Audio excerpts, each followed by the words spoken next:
Well, it appears Anwar is going to be a big topic of conversation again.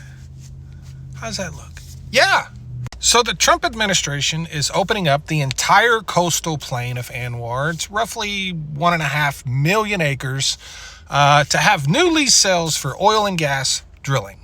Meanwhile, coinciding at the very same time, Deloitte put out a report that due to the Trump administration's tariffs, over $50 billion in oil and gas projects around the world are going to be delayed, postponed, or completely canceled. Yeah. Now, in this totally unpredictable administration, I would be remiss to try to forecast or predict what is going to happen with these lease sales. Now, we know the last lease sale garnered absolutely zero bids because nobody wants to drill in Anwar. I mean, the minimum bid was $20 an acre. Like, they literally couldn't give this stuff away. Now, I can predict that no major U.S. companies are going to touch this at all. You're not going to see Exxon, Chevron, you're not going to see any of those companies going up there and acquiring land in Anwar. That's not going to be a thing. And here's the thing.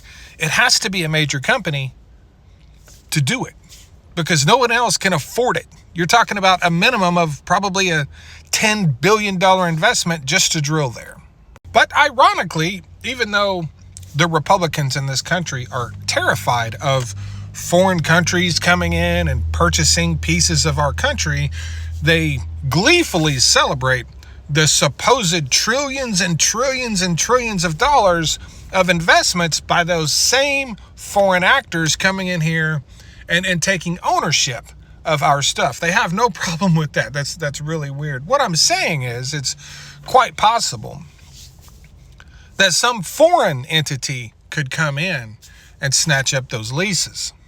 All they have to do is create a US-based subsidiary and they're good to go.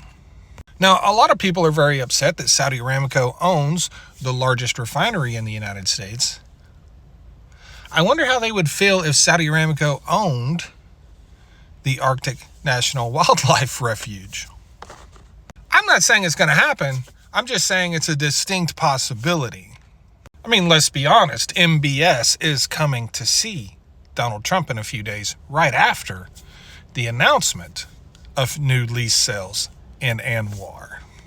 You really think Donald Trump's not going to try to convince him to dip his toes in that water, especially since the last two lease sales were complete failures?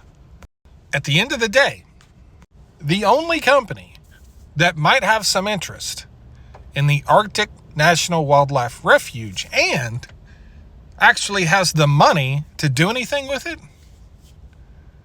is Saudi Aramco. Yeah. Thanks.